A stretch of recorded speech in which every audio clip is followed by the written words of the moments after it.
Hello ನಮಸ್ತೆ. ನಾನಿವತ್ತು collab movie ಸ್ಟೋರಿನ ಹೇಳ್ತಾ ಇದ್ದೀನಿ. ಮೂವಿ ಸ್ಟಾರ್ಟಿಂಗ್ನಲ್ಲಿ ಡಾಲ್ಫಿನ್ ಬೀಚ್ನ ಹತ್ರ 5 ಜನ ಫ್ರೆಂಡ್ಸ್ ಆಟ ಆಡ್ತಿರ್ತಾರೆ. ಈ ಮೂವಿ ಹೀರೋ ಕ್ಯಾಲ್ಪೋ ಅಂತ. ಇವರ ತಂದೆ ಬೀಚ್ ಹತ್ರ ಒಂದು ಕೆಫೆನ ನಡೆಸ್ತಿರ್ತಾರೆ. ಸೊ ಇವರು ಡಾಲ್ಫಿನ್ ಬೀಚ್ ಹತ್ರ ಬರೋ ಫಾರಿನರ್ಸ್ಗೆ ಟೂರಿಸ್ಟ್ಗಳಿಗೆಲ್ಲ ಗೈಡ್ ಮಾಡ್ತಿರೋದು ಇವ್ರ ಕೆಲಸ. ಕ್ಯಾಲ್ಪೋ ತಾಯಿ ಪುಣ್ಯ ಸ್ಮರಣೆಗೆ ಕ್ಯಾಲ್ಪೋ ಮತ್ತು ಅವರಪ್ಪ ಸಮಾಧಿ ಹತ್ರ ಬಂದು ಹೂಗುಚ್ಚ ಇಟ್ಟು ಹೋಗ್ತಾರೆ. ಈಗ ಕ್ಯಾಲ್ಪೋ ಮತ್ತು ಅವನ ಫ್ರೆಂಡ್ಸ್ ಎಲ್ಲ ಫಾರಿನರ್ಸ್ಗೆ ಲೊಕೇಶನ್ಸ್ ಬಗ್ಗೆ ಗೈಡ್ ಮಾಡ್ತಿರ್ತಾರೆ. ಕ್ಯಾಲ್ಪೋಗೆ ಒಂದು ಡ್ರೀಮ್ ಇರುತ್ತೆ. ಅದೇನೆಂದರೆ ಯಾವುದಾದ್ರೂ ಒಂದು ಫಾರಿನ್ ರಿಚ್ ಹುಡುಗಿನ ಪಟಾಯಿಸಿ ಫಾರಿನ್ಗೆ ಹೋಗಿ ಸೆಟ್ಲ್ ಆಗಬೇಕು ಅಂತ ಪ್ಲ್ಯಾನ್ ಮಾಡಿರ್ತಾನೆ. ಸೊ ಈಗ ಕ್ಯಾಲ್ಪೋಗೆ ಒಬ್ಳು ಫಾರಿನ್ ಹುಡುಗಿ ಪರಿಚಯ ಆಗುತ್ತೆ. ಅವಳ ಹೆಸರು ಇಜಬೆಲ್ಲಾ ಅಂತ.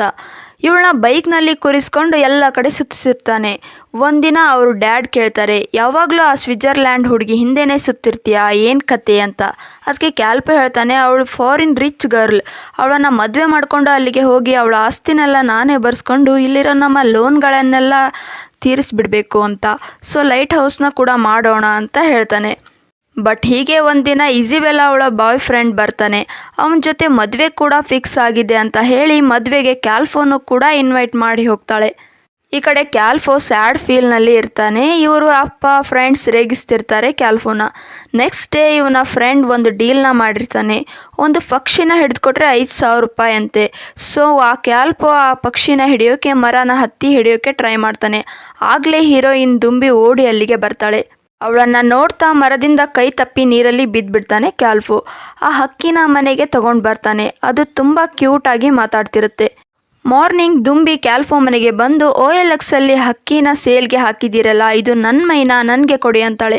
ಸೊ ಕ್ಯಾಲ್ಫೋ OLXನಲ್ಲಿ ಆಲ್ರೆಡಿ ಬುಕ್ ಮಾಡಿದ್ದಾರೆ, 10,000 ಕೊಟ್ಟರೆ ಕೊಡ್ತೀನಿ ಅಂತಾನೆ. ಅಷ್ಟೆಲ್ಲ ದುಡ್ಡು ಕೊಡೋಕ್ಕಾಗಂಗಿಲ್ಲ ಅಂತ ಹೇಳ್ತಾಳೆ. ಬಟ್ ಅಷ್ಟು ದುಡ್ಡಿರೋದ್ರಿಲ್ಲ, ಸೊ 7,000 ಇರುತ್ತೆ ಅಂತ ಹೇಳಿ ಅಷ್ಟೇ ಕೊಟ್ಟು ಮೈನಾ ಪಕ್ಷಿನ ತೊಗೊಂಡು ಹೋಗ್ತಾಳೆ. ನೆಕ್ಸ್ಟ್ ಸೀನಲ್ಲಿ ಥಿಯೇಟ್ರ್ನಲ್ಲಿ ಕ್ಯಾಲ್ಫೋ ಅವನ ಫ್ರೆಂಡ್ಸ್ ಎಲ್ಲ ಬಂದಿರ್ತಾರೆ. ಹಾಗೆ ದುಂಬಿ ಅವಳ ಫ್ರೆಂಡ್ಸ್ ಕೂಡ ಬಂದಿರ್ತಾರೆ. ಹೌಸ್ಫುಲ್ ಆಗಿರೋದ್ರಿಂದ ಟಿಕೆಟ್ ಸಿಗ್ತಿರೋದಿಲ್ಲ. ಸೊ ದುಂಬಿ ಫ್ರೆಂಡ್ ರೀನಾ ಕ್ಯಾಲ್ಫೋ ಹತ್ರ ಟಿಕೆಟ್ ಕೇಳ್ತಾಳೆ. ಬಟ್ ಕ್ಯಾಲ್ಫೋ ದುಂಬಿ ಕೇಳಿದರೆ ಕೊಡ್ತೀನಿ ಅಂತಾನೆ. ಆಗ ದುಂಬಿ ಬಂದು ಟಿಕೆಟ್ ಕೇಳಿ ಇಸ್ಕೊಂಡು ಹೋಗ್ತಾಳೆ. ಈಗ ಫಿಲ್ಮ್ ನೋಡಬೇಕಾದ್ರೆ ಯಾರೋ 4 ಜನ ಹುಡುಗರು ಫಿಲಮ್ನ ಮಧ್ಯದಲ್ಲಿ ಬಂದುಬಿಟ್ಟು ಫಿಲಮ್ನ ನಿಲ್ಲಿಸಿ ಅಂತ ಗಲಾಟೆ ಮಾಡ್ತಿರ್ತಾರೆ. ಕ್ಯಾಲ್ಫೋ ಎಲ್ಲರನ್ನ ಹೊಡಿತಾನೆ. ಅಷ್ಟರಲ್ಲಿ ಪೊಲೀಸ್ನವರು ಬಂದು ರೌಡಿಗಳ ಜೊತೆಗೆ ಕ್ಯಾಲ್ಫೋನು ಅರೆಸ್ಟ್ ಮಾಡ್ತಾರೆ. ಆಗ ದುಂಬಿ ಕ್ಯಾಲ್ಫೋನ ಬಿಡಿಸ್ತಾಳೆ. ಇವರೇನು ಮಾಡಿಲ್ಲ, ಆ 4 ಜನನೇ ಗಲಾಟೆ ಮಾಡಿದ್ದು ಅಂತ. ಈಗ ದುಂಬಿ ಮನೆಗೆ ಬರ್ತಾಳೆ. ಅವರಪ್ಪ ಪೊಲೀಸ್ ಆಫೀಸರ್ ಇರ್ತಾರೆ. ಇವಳು ಸಿನಿಮಾಗೆ ಹೋಗಿರೋ ವಿಷಯನ ವಿಚಾರಿಸಿ ಇವರಮ್ಮನ್ನ ಹೊಡಿತಾರೆ. ಎಷ್ಟು ಸಲಿಗೆ ಕೊಟ್ಟಿದ್ದೀಯಾ ನೀನು, ಅವಳಿಗೆ ಸಿನಿಮಾ ಬೇರೆ ಕಳಿಸಿದ್ದೀಯಾ ಅಂತ ತುಂಬಾ ಹೊಡಿತಾರೆ. ನೆಕ್ಸ್ಟ್ ಡೇ ದುಂಬಿ ಅವಳ ಫ್ರೆಂಡ್ಸ್ ಎಲ್ಲ ಕಾಲೇಜ್ ಇಂಟರ್ನ್ಶಿಪ್ಗೆ ಬಂದಿರ್ತಾರೆ. ಆಗ ಕ್ಯಾಲ್ಫೋ ಅವಳನ್ನು ಮಾತಾಡಿಸಿ ಮನೇಲೇನೋ ಜಗಳ ಆಯ್ತಂತೆ, ಬೇಕಿದ್ರೆ ಹೇಳು, ನಿಮ್ಮಪ್ಪನ್ನೇ OLXನಲ್ಲಿ ಮಾರಿಬಿಡ್ತೀನಿ ಅಂತ ಹೇಳ್ತಾನೆ. ಆಗ ನಗ್ತಾ ದುಂಬಿ ಹೋಗ್ತಾಳೆ. ನೆಕ್ಸ್ಟ್ ಸೀನಲ್ಲಿ ಕ್ಯಾಲ್ಫೋ ಅವನ ಫ್ರೆಂಡ್ಸ್ ಮನೆ ಹತ್ರ ಬಂದಿರ್ತಾನೆ. ಆಗ ರೀನಾ ಬೆಳಗ್ಗೆ 6 ಗಂಟೆಗೆ 2 ಟ್ರೈನ್ ಟಿಕೆಟ್ ತರೋಕ್ಕೆ ಹೇಳ್ತಾಳೆ. ಹೊಟ್ಟೆಪಾಳ್ಗೆ ದುಂಬಿ ಅವರ ಅಜ್ಜಿನ ಮೀಟ್ ಮಾಡಬೇಕು, ಸೊ ಅದಕ್ಕೆ ಅಂತ. ಕ್ಯಾಲ್ಫೋ ಟಿಕೆಟ್ನಲ್ಲಿ ದುಂಬಿಗೊಂದು ಮತ್ತು ಅವಳ ಫ್ರೆಂಡ್ ಬದಲಿಗೆ ಇವನ ಹೆಸರಿನಲ್ಲಿ ಒಂದು ಟಿಕೆಟ್ ಬುಕ್ ಮಾಡಿರ್ತಾನೆ. ಸೊ ಇವನೇ ದುಂಬಿ ಜೊತೆ ಹೋಗೋ ಪ್ಲ್ಯಾನ್ ಮಾಡ್ತಾನೆ. ಸರಿ, ಅವತ್ತು ಬೆಳಗ್ಗೆ ಅವರಪ್ಪ ಚರ್ಚಿಗೆ ಹೋಗೋಣ ಬಾ ಅಂತ ಇವನ್ನ ಕರೀತಾರೆ. ಅಮ್ಮನ ಬರ್ಡೇ ಇದೆ ಅಂತಾರೆ. ಬಟ್ ಕ್ಯಾಲ್ಫೋ ಆದರೂ ಕೂಡ ಸ್ಟೇಷನ್ಗೆ ಬರ್ತಾನೆ. ಅಷ್ಟರಲ್ಲಿ ಟ್ರೈನ್ ಹೋಗಿಬಿಡುತ್ತೆ. ಸೊ ನೆಕ್ಸ್ಟ್ ಸ್ಟಾಪ್ಗೆ ಬೈಕ್ನ ಸ್ಪೀಡಾಗಿ ಓಡಿಸ್ಕೊಂಡು ಟ್ರೈನ್ನ ಹತ್ತುತ್ತಾನೆ. ಆಗ ಇವನ್ನ ನೋಡಿದ ದುಂಬಿ ಖುಷಿ ಆಗ್ತಾಳೆ. ಹಾಗೆ ದುಂಬಿ ಜೊತೆ ಮಾತಾಡ್ತಿರ್ತಾನೆ. ಮಾತಾಡ್ತಾ ಅಜ್ಜಿ ಮನೆಗೆ ಬರ್ತಾರೆ. ಹಾಗೆ ಅಜ್ಜಿನ ಮಾತಾಡಿಸಿ ಕ್ಯಾಲ್ಫೋನು ಕೂಡ ಪರಿಚಯ ಮಾಡಿಸ್ತಾಳೆ. ಕ್ಯಾಲ್ಫೋ ತಾಯಿ ತೀರಿ ಹೋಗಿರೋ ವಿಚಾರ ಕೇಳಿ ದುಂಬಿಗೆ ಬೇಜಾರಾಗುತ್ತೆ. ಸೊ ಇದೇ ಬೇಜಾರಿನಲ್ಲಿ ಕ್ಯಾಲ್ಫೋ ಮತ್ತೆ ಟ್ರೈನ್ನಲ್ಲಿ ಹೋಗುವಾಗ, ಇವತ್ತು ನಮ್ಮ ತಾಯಿ ಬರ್ಡೇ, ಅವ್ರು ನಮ್ಮ ಜೊತೆ ಇಲ್ಲ ಅಂದರೂ ಅವ್ರನ್ನ ಸಂಡೇ ನಾವು ಮಾತಾಡಿಸ್ತೀವಿ, ಬರ್ಡೇ ಸೆಲೆಬ್ರೇಟ್ ಮಾಡ್ತೀವಿ, ಆ್ಯನಿವರ್ಸರಿ ಎಲ್ಲ ಸೆಲೆಬ್ರೇಟ್ ಮಾಡ್ತೀವಿ ಅಂತಾನೆ. ಅವ್ರನ್ನ 1 ಸೆಕೆಂಡ್ ಕೂಡ ಮಿಸ್ ಮಾಡ್ಕೊಳ್ಳಲ್ಲ ನಾನು, ಯಾಕಂದರೆ ನಮ್ಮ ತಂದೆ ಎಷ್ಟು ಚೆನ್ನಾಗಿ ನೋಡ್ಕೊತಾರೆ ನನ್ನ ಅಂತಾನೆ. ಅದಕ್ಕೆ ದುಂಬಿ, ಅಜ್ಜಿ ನಂಗೆ ಒಂದು ವಿಷಯ ಹೇಳಿದ್ದಾರೆ. ಒಂದು ಪಕ್ಷಿ ತನ್ನ ಆಯಸ್ಸು ಮುಗಿಯೋವರೆಗೂ ಬದುಕಿದ್ರೂ ಬೀಳದೇ ಇರೋ ಅಂಥ ಒಂದು ಮರ ಸಪ್ತ ಸಮುದ್ರದ ಆಚೆ ಇರುತ್ತೆ. ಅದು ಶಾಂತವಾದ ಬೆಟ್ಟ ಕಾಡುಗಳ ಪಕ್ಕದಲ್ಲಿ ಒಂದು ಸ್ವರ್ಗ ಇರುತ್ತೆ. ನಮ್ಮನ್ನು ತುಂಬ ಇಷ್ಟಪಡೋರು, ಎಷ್ಟೇ ಹುಡುಕಿದ್ರೂ ಸಿಗದೇ ಇರೋರೆಲ್ಲ ಅಲ್ಲಿ ಇರ್ತಾರೆ ಅಂತ ಹೇಳ್ತಾಳೆ. ಹಾಗೆ ಮಾತಾಡ್ತಾ ಇವರು ಸ್ಟೇಷನ್ಗೆ ಬರ್ತಾರೆ. ಹಾಗೆ ಅವಳನ್ನು ಮನೆಗೆ ಬಿಟ್ಟು ಹೋಗ್ತಾನೆ. ಅವತ್ತು ರಾತ್ರಿ ಕ್ಯಾಲ್ಪೋ ಅವರಪ್ಪ ಅವನ್ನ ಯಾಕೆ ಹೊಟ್ಟೆಪಾಳಿಗೆ ಹೋದೆ ಅಂತ ಎಲ್ಲ ವಿಚಾರಿಸ್ತಾರೆ. ಸರಿಯಾದ ಟೈಮ್ಗೆ ಹೋಗಿ ಪ್ರಪೋಸ್ ಮಾಡು ಅಂತ ಮೋಟಿವೇಟ್ ಮಾಡ್ತಾರೆ. ನೆಕ್ಸ್ಟ್ ಡೇ ಕ್ಯಾಲ್ಪೋ ದುಂಬಿ ಕಾಲೇಜ್ಗೆ ಬರ್ತಾನೆ ಪ್ರಪೋಸ್ ಮಾಡೋಕ್ಕೋಸ್ಕರ. ಕಾಲೇಜಲ್ಲಿ ಫೆಸ್ಟ್ ಇರುತ್ತೆ. ಸೊ ದುಂಬಿ ಕೂಡ ಪರ್ಫಾರ್ಮೆನ್ಸ್ಗೆ ರೆಡಿ ಆಗ್ತಿರ್ತಾಳೆ. ಪರ್ಫಾರ್ಮೆನ್ಸ್ ಮುಗಿದ ಮೇಲೆ ಕ್ಯಾಲ್ಫೋನ ಮೀಟ್ ಮಾಡ್ತಾಳೆ. ಬಟ್ ಕ್ಯಾಲ್ಫೋ ಅವನ ಪ್ರಪಂಚ ಅಂದರೆ ಅವರ ತಂದೆ ಮತ್ತು ಅವನ ಫ್ರೆಂಡ್ಸ್ ಡಾಲ್ಫಿನ್ ಬೀಚ್ ಬಿಟ್ಟರೆ ಹೊರಗಿನ ಪ್ರಪಂಚದ ಬಗ್ಗೆ ಥಿಂಕೇ ಮಾಡೋಲ್ಲ ಅಂತಾನೆ. ಆಗ ದುಂಬಿ ಡಾಲ್ಫಿನ್ ಬೀಚ್ನಲ್ಲಿ ಡಾಲ್ಫಿನ್ಸ್ ಇರ್ತಾವ ಅಂತ ಕೇಳ್ತಾಳೆ. ನನ್ನ ಒಂದ್ಸಲ ಡಾಲ್ಫಿನ್ ಬೀಚ್ಗೆ ಕರ್ಕೊಂಡು ಹೋಗು, ನಾನು ನೋಡಬೇಕು ಅಂತಾಳೆ. ಅಷ್ಟರಲ್ಲಿ ರೀನಾ ಬಂದು ಟಯರ್ಡ್ ಆಗಿದೆ, ಮನೆಗೆ ಹೋಗೋಣ ಬಾ ಅಂತ ಕರ್ಕೊಂಡು ಹೋಗ್ಬಿಡ್ತಾಳೆ. ನೆಕ್ಸ್ಟ್ ಡೇ ದುಂಬಿ ಡಾಲ್ಫಿನ್ ಬೀಚ್ಗೆ ಬರ್ತಾಳೆ. ಕ್ಯಾಲ್ಪೋ ಅವಳನ್ನು ದೋಣಿನಲ್ಲಿ ಕರ್ಕೊಂಡು ಹೋಗ್ತಾನೆ. ಅರ್ಧ ಗಂಟೆ ಆದರೂ ಒಂದು ಡಾಲ್ಫಿನ್ನೂ ಕಾಣಿಸೋದಿಲ್ಲ. ಸೊ ಲೇಟ್ ಆಯಿತು, ಇನ್ನೊಂದು ಸಲ ನೋಡೋಣ ಅಂತಾಳೆ ದುಂಬಿ. ಆಗ ಕ್ಯಾಲ್ಪೋ ಬೇಜಾರ್ನಲ್ಲಿ ಬೋಟ್ನ ರಿವರ್ಸ್ ತಿರುಗಿಸೋಕೆ ಹೇಳ್ತಾನೆ. ಹಾಗೆ ಮುಂದೆನೇ ಎಷ್ಟೊಂದು ಡಾಲ್ಫಿನ್ಸ್ಗಳು ಕಾಣಿಸ್ತವೆ. ಸೊ ಡಾಲ್ಫಿನ್ಸ್ಗಳನ್ನು ನೋಡಿದ ದುಂಬಿ ಕ್ಯಾಲ್ಪೋ ಖುಷಿ ಆಗ್ತಾರೆ. ಅದಕ್ಕೆ ಕ್ಯಾಲ್ಪೋ ಹೇಳ್ತಾನೆ, ಇಲ್ಲಿರೋ ಮೀನು ಹಿಡಿಯೋರಿಗೆ ಒಂದು ನಂಬಿಕೆ ಇದೆ, ಮನಸ್ಸಲ್ಲಿ ಪ್ರೀತಿ ಇರೋರಿಗೆ ಮಾತ್ರ ಡಾಲ್ಫಿನ್ಗಳು ಕಾಣಿಸ್ತವೆ ಅಂತ. ಸೊ ಈಗ ದುಂಬಿ ಮತ್ತು ಕ್ಯಾಲ್ಪೋಗೆ ಪ್ರೀತಿ ಇದೆ, ಬಟ್ ಹೇಳ್ಕೊಂಡಿರೋದಿಲ್ಲ. ನೆಕ್ಸ್ಟ್ ಡೇ ದುಂಬಿ ಕಾಲ್ ಮಾಡಿ ಮಾತಾಡುವಾಗ ಅಪ್ಪ ಮನೆಯಲ್ಲಿ ಇಲ್ಲ ಅಂದಿರ್ತಾಳೆ. ಸೊ ಈ ವಿಷಯನ ಕ್ಯಾಲ್ಪೋ ಅವನ ಫ್ರೆಂಡ್ಗೆ ಹೇಳ್ತಾನೆ. ಅವನ ಫ್ರೆಂಡ್ ಅವಳು ನಿನ್ನ ಇಂಡೈರೆಕ್ಟಾಗಿ ಮನೆಗೆ ಬರೋಕ್ಕೆ ಹೇಳಿದಾಳೆ ಅಂತೆಲ್ಲ ಹೇಳ್ತಾನೆ. ಆಗ ಕ್ಯಾಲ್ಪೋ ದುಂಬಿ ಅವರ ಮನೆಗೆ ಕಾಂಪೌಂಡ್ ಹಾರ್ತಿರ್ಬೇಕಾದ್ರೆ ಕಳ್ಳ ಕಬೀರ್ ಸಿಗ್ತಾನೆ. ಕಬೀರ್ ದುಂಬಿ ಮನೆ ರೇಡಿಯೋನ ಕದ್ದಿರ್ತಾನೆ. ಅದನ್ನು ಕ್ಯಾಲ್ಪೋಗೆ ಕೊಟ್ಟು ನಿನ್ನ ಸಂಬಂಧಿಕರ ಮನೆಯಲ್ಲಿ ಇನ್ಮೇಲೆ ಕಳ್ತನ ಮಾಡೋಲ್ಲ ಅಂತ ಹೇಳಿ ಹೊರಡ್ತಾನೆ. ಆಗ ಕ್ಯಾಲ್ಪೋ ರೇಡಿಯೋನ ತಗೊಂಡು ದುಂಬಿಗೆ ಕಾಲ್ ಮಾಡಿ, ನೀನು ಈಗಲೇ ನೋಡಬೇಕು, ನಿನ್ನ ಕಿಟಕಿ ಓಪನ್ ಮಾಡು ಅಂದಾಗ ದುಂಬಿ ಗಾಬರಿ ಆಗ್ತಾಳೆ. ನೀನು ಯಾಕೆ ಇಲ್ಲಿಗೆ ಬಂದಿದ್ದೀಯಾ ಅಂತ. ಸೊ ಈ ರೇಡಿಯೋ ಕೊಡೋಕ್ಕೆ ಅಂತ ಬಂದಿದ್ದೀನಿ ಅಂತ ಹೇಳ್ತಾನೆ. ರೇಡಿಯೋನ ಕಿಟಕಿಲೇ ಕೊಡೋಕ್ಕಾಗಲ್ಲ, ಸೊ ರೂಮ್ ಡೋರ್ನ ಓಪನ್ ಮಾಡು, ಕೊಟ್ಟು ಹೋಗ್ತೀನಿ ಅಂತಾನೆ. ಈ ಕಡೆ ಕಬೀರ್ ಯಾರ್ದೋ ಮನೆಯಲ್ಲಿ ಕಳ್ಳತನ ಮಾಡುವಾಗ ಸಿಕ್ಕಾಕೊಂಡು ಓಡು ಓಡು ಅಂತ ಜೋರಾಗಿ ಕೂಗ್ತಿರ್ತಾನೆ. ಆಗ ದುಂಬಿ ಅಮ್ಮ ರೂಮ್ ಬಾಗಿಲು ಬಡಿದು ಪಕ್ಕದ ಮನೆಗೆ ಕಳ್ಳ ಬಂದಿದ್ದಾನೆ, ಹುಷಾರು ಅಂತ ಹೇಳಬೇಕಾದ್ರೆ ಮಿರರಲ್ಲಿ ಕ್ಯಾಲ್ಪೋ ಇರೋದು ಕಾಣಿಸುತ್ತೆ. ಇಲ್ಲಿ ಆಗ್ತಿರೋ ವಿಷಯ ನಿಂಗೇನು ಗೊತ್ತಿಲ್ಲ, ಒಬ್ಬ ತಾಯಿ ಸ್ಥಾನದಲ್ಲಿ ಹೇಳ್ತಿದ್ದೀನಿ, ಅವಳಿಗೆ ಕಾಲ್ ಮಾಡಬೇಡ, ಇಲ್ಲಿಗೆ ಬರಬೇಡ ಅಂತ ಹೇಳಿ ಕ್ಯಾಲ್ಪೋನ ಕಳಿಸ್ತಾಳೆ. ಸೊ ಕ್ಯಾಲ್ಪೋ ಬೇಜಾರು ಮಾಡಿಕೊಂಡು ಹೊರಡ್ತಾನೆ. ನೆಕ್ಸ್ಟ್ ಡೇ ಕ್ಯಾಲ್ಪೋ ತುಂಬಾ ದುಂಬಿಗೆ ಕಾಲ್ ಮಾಡ್ತಿರ್ತಾನೆ, ಬಟ್ ಅವಳು ಕಾಲ್ ಪಿಕ್ ಮಾಡ್ತಿರೋದಿಲ್ಲ. ಸೊ ರೀನಾ ಕಡೆಯಿಂದ ಕಾಲ್ ಮಾಡಿಸ್ತಾನೆ, ಆದರೂ ಕೂಡ ದುಂಬಿ ಕಾಲ್ಗೆ ಸಿಗ್ತಿರೋದಿಲ್ಲ. ಈ ಕಡೆ ದುಂಬಿ ಜೀಪ್ನಲ್ಲಿ ಬರ್ತಿರ್ಬೇಕಾದ್ರೆ ಅವಳ ಜೀಪ್ನ ಸ್ಟಾಪ್ ಮಾಡಿಸಿ ಕ್ಯಾಲ್ಪೋ ಅವಳನ್ನು ಕರ್ಕೊಂಡು ದೂರ ಹೋಗ್ತಾನೆ. ಅಲ್ಲಿ ಅವಳಿಗೆ ಅವಾಯ್ಡ್ ಮಾಡ್ತಿದ್ದೀಯಾ ಅಂತ ಕೇಳ್ತಾನೆ. ಅದಕ್ಕೆ ಅವಳು, ನಮಗಿದು ಸರಿ ಬರಲ್ಲ, ನಮ್ಮ ಅಪ್ಪನ ಬಗ್ಗೆ ನಿಮಗೆ ಗೊತ್ತಿಲ್ಲ ಅಂತ ಅಳ್ತಾಳೆ.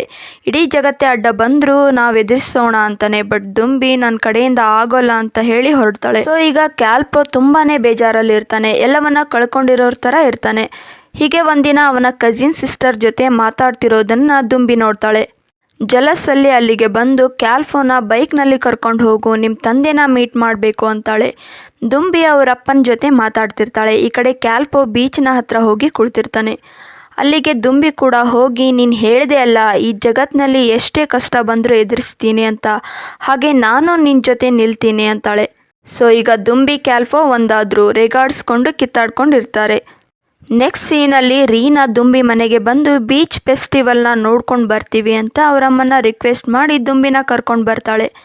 ಕ್ಯಾಲ್ಪೋ ದುಂಬಿ ಫೆಸ್ಟಿವಲ್ನ ಎಂಜಾಯ್ ಮಾಡಿ ಫೋಟೋಗ್ರಾಫರ್ ಹತ್ರ ಒಂದು ಫೋಟೋ ಕೂಡ ತೆಗೆಸ್ಕೋತಾರೆ. ದುಂಬಿ ಫೋನಲ್ಲಿ ಮಾತಾಡ್ತಿರೋದನ್ನು ಕೇಳಿಸ್ಕೊಂಡ ಅವರಪ್ಪ, ಯಾರ ಜೊತೆ ಮಾತಾಡ್ತಿದೀಯಾ ಅಂತ ಫೋನ್ನ ಕಿತ್ಕೊಂಡು ಕಮೋಡ್ನಲ್ಲಿ ಬಿಸಾಕ್ತಾನೆ. ಸೊ ಈಗ ಇವ್ರ ತಂದೆಗೆ ಇವರ ಪ್ರೀತಿ ವಿಚಾರ ಗೊತ್ತಾಗುತ್ತೆ. ಸೊ ಕ್ಯಾಲ್ಪೋನ ಟಾರ್ಗೆಟ್ ಮಾಡ್ತಾರೆ. ಮೊದಲೇ ಪೊಲೀಸ್ ಬೇರೆ, ಇವನ್ನ ಹೇಗಾದರೂ ಮಾಡಿ ಸಿಗಾಕ್ಸ್ಬೇಕು ಅಂತ ಕಾಯ್ತಿರ್ತಾರೆ. ಈ ಕಡೆ ದುಂಬಿ ಅವರಪ್ಪ ಅವರಮ್ಮನಿಗೆ ಹೊಡಿತಿರೋದನ್ನೆಲ್ಲ ನೋಡಿ ಸಹಿಸ್ಕೊಳ್ಳೋಕ್ಕಾಗದೆ ಕ್ಯಾಲ್ಪೋಗೆ ಕಾಲ್ ಮಾಡಿ, ನನ್ನ ಕರ್ಕೊಂಡು ಹೋಗು, ಇಲ್ಲಾಂದರೆ ನಾನು ಸತ್ತು ಹೋಗ್ತೀನಿ ಅಂತಾಳೆ. ಆಗ ಕ್ಯಾಲ್ಪೋ ಬಂದು ಅವಳನ್ನು ಕರ್ಕೊಂಡು ಹೋಗ್ತಿರ್ತಾನೆ. ಎದುರುಗಡೆ ಒಂದು ಗಾಡಿಗೆ ಚಿಕ್ಕ ಆಕ್ಸಿಡೆಂಟ್ ಮಾಡ್ತಾನೆ. ಅಷ್ಟರಲ್ಲಿ ಥಿಯೇಟ್ರ್ನಲ್ಲಿ ಹೊಡೆದಾಡಿದ ಆ ಹುಡುಗರು ಬಂದು ಕ್ಯಾಲ್ಪೋ ಜೊತೆ ಹೊಡೆದಾಡ್ತಾರೆ.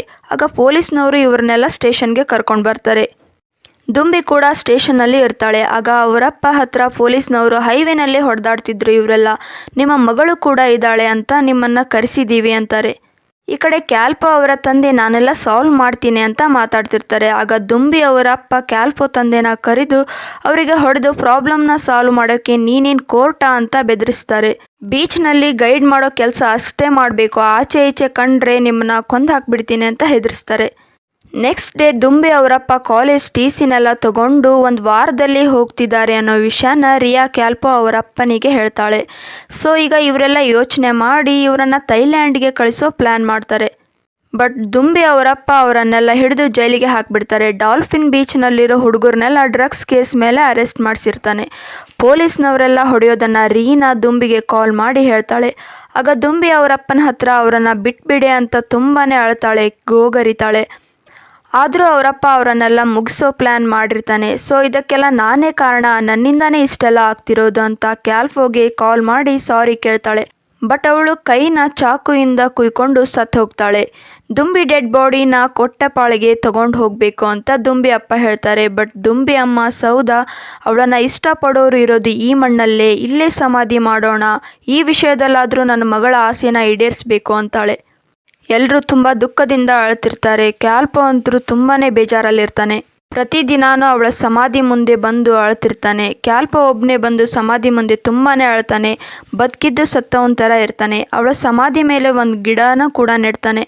ಆಗ ದುಂಬಿ ಅವರ ಅಪ್ಪ ಅಮ್ಮ ಅಲ್ಲಿಗೆ ಬಂದಿರ್ತಾರೆ. ಅವರಿಗೆ ಹೇಳ್ತಾನೆ, ಅವಳು ಇನ್ನೂ ಸತ್ತಿಲ್ಲ, ಮಗಳ ಮೇಲೆ ಈಗ ಪ್ರೀತಿ ತೋರಿಸಬೇಡಿ, ಅವಳು ಸತ್ತಿದ್ದು ಈಗಲ್ಲ, 10-15 ವರ್ಷದಿಂದನೇ ಸತ್ತೇ ನಿಮ್ಮ ಜೊತೆ ಜೀವನ ಮಾಡ್ತಿದ್ಲು, ಇದನ್ನೆಲ್ಲ ನನಗೆ ಹೇಳಿದಾಳೆ ಅವಳು ಅಂತ. ಅವಳು ಈ ಪರಿಸ್ಥಿತಿಗೆ ಬರೋಕ್ಕೆ ನೀವೇ ಕಾರಣ, ಕೂತ್ ಮಾತಾಡಿದರೆ ಸರಿ ಹೋಗ್ತಿತ್ತು ಅಂತ ತುಂಬಾ ಅಳ್ತಾನೆ. ಆಗ ದುಂಬಿ ಅವರ ಅಮ್ಮ ಕ್ಯಾಲ್ಪೋನ ಸಮಾಧಾನ ಮಾಡ್ತಾಳೆ. ಹಾಗೆ ಅವರಿಬ್ಬರು ತೆಗೆಸ್ಕೊಂಡ ಫೋಟೋನ ಕೂಡ ಕೊಡ್ತಾಳೆ. ಕ್ಯಾಲ್ಪೋ ತುಂಬಾ ಡಿಸ್ಟರ್ಬ್ ಆಗಿರ್ತಾನೆ. ದುಂಬಿನ ಸೇರೋಕೆ ಅಂತ ಸಪ್ತ ಸಾಗರದಾಚೆ ಹೋಗ್ತೀನಿ ಅಂತ ಬೋಟ್ನಲ್ಲಿ ತಗೊಂಡು ಹೋಗಿ ಸಮುದ್ರದ ಮಧ್ಯದಲ್ಲಿ ಬೀಳ್ತಾನೆ. ಆಗ ಕ್ಯಾಲ್ಪೋ ತಂದೆ ಮತ್ತು ಅವನ ಫ್ರೆಂಡ್ಸ್ ಎಲ್ಲ ಅವನನ್ನು ಕಾಪಾಡ್ತಾರೆ. ಕೊನೆಗೆ ಅವರಪ್ಪ ನೀನಿಲ್ಲ ಅಂದರೆ ನಾನು ಇರೋದಿಲ್ಲ ಅಂತ ಅಳ್ತಾರೆ. ಆಗ ಕ್ಯಾಲ್ಪೋ ಕೂಡ ಅಳ್ತಾನೆ. ಅವನ ಸ್ನೇಹಿತರೆಲ್ಲ ಕೂಡ್ಕೊಂಡು ಅವನ ತಪ್ಕೊಂಡು ನಾವಿದ್ದೀವಿ ಅಂತ ಸಮಾಧಾನ ಮಾಡ್ತಾರೆ. ಇಲ್ಲಿಗೆ ಮೂವಿ ಎಂಡ್ ಆಗುತ್ತೆ. ಸೊ ನೋಡಿದ್ರಲ್ಲ ಫ್ರೆಂಡ್ಸ್, ಅಪೂರ್ಣವಾದ ಪ್ರೇಮ ಕಥೆಯನ್ನು. ಇದೇ ಥರದ ಸ್ಟೋರಿಗಳನ್ನು ಕೇಳೋಕೆ ನನ್ನ ಚಾನಲನ್ನು ಸಬ್ಸ್ಕ್ರೈಬ್ ಮಾಡ್ಕೊಳ್ಳಿ ಅಂತ ಹೇಳ್ತಾ thank you so much for watching.